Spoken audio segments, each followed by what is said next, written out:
পর্যায়ে স্থানীয় পর্যায়ে তারা অলরেডি বলা শুরু করছে আমরা ভোট কেন্দ্র দখল করব। পরিষ্কার ভাষায় বলতে চাই, তিনটা নির্বাচন আওয়ামী লীগ সরকার বাংলাদেশের জনগণকে বঞ্চিত করেছে।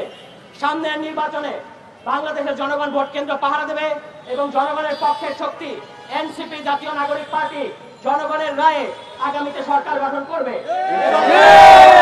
এখনই কারচুপি করার ধান্দা করতেছেন। আওয়ামী লীগকে সরাতে 15 বছর লাগছে, আপনাদেরকে 15 মাসও লাগবে না, এই কথা বলে দিচ্ছি। নিশ্চয়ই খেয়াল করেছেন, অদ্ভুত এক সংস্কার প্রস্তাব আনা হয়েছে। বলা হয়েছে যদি নির্বাচনে কারচুপি করা হয় তাহলে যারা নির্বাচনে কারচুপির সাথে জড়িত তাদেরকে নাকি শাস্তি দেওয়া যাবে না। এই মতলবটা বোঝার চেষ্টা করেন। সামনের নির্বাচনে যারা কারচুপি করতে চায় তাদের মাথা থেকে এই কুবুদ্ধি বাইর হয়েছে। এত সুন্দর সুন্দর সংস্কার প্রস্তাব আমরা করলাম, বাংলাদেশের জনগণ করলো, এগুলা সবগুলো তারা বাদ দিয়ে এখন এমন এক প্রস্তাব আনছে আসলে তাদের মনের মধ্যে এখনই নির্বাচন কারচুপি করার খায়েশ। এইটা থেকে এই পাপ পতনের একটাই রাস্তা, আওয়ামী লীগের বিরুদ্ধে চিরুনি অভিযান পরিচালনা করেন।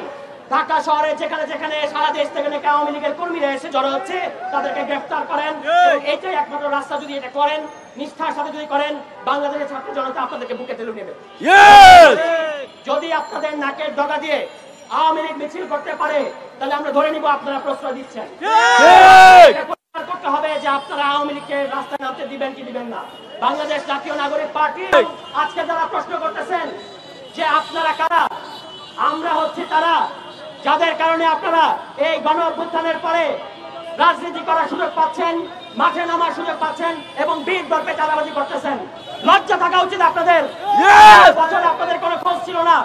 কোর্টের চত্বরে চত্বরে আপনারা কান্নাকাটি করতেন, পরিবার ধ্বংস হয়ে যাচ্ছে এই অভিযোগ করতেন, এই অনুযোগ করতেন। বাংলাদেশের জনগণ আপনাদের প্রতি সিম্প্যাথি দেখাইছে। এখন আপনারা বলতেছেন এই জুলাই গণ অভ্যুত্থানে যারা নেতৃত্ব দিয়েছে সেই ছাত্র তরুণদেরকে বলতেছেন যে আপনারা কারা। আপনারা কারা এটার উত্তর একবার 5 অগস্টে আমরা দিয়েছি, দরকার পড়লে আবারও দেব। সর্বশেষ কথা আমি পুলিশ বাহিনীর উদ্দেশ্যে বলতে চাই, জুলাই মাসে আপনারা আওয়ামী লীগের ফাঁদে পড়ে আওয়ামী লীগের কারণে যে গণহত্যায় অংশ নিতে বাধ্য হয়েছেন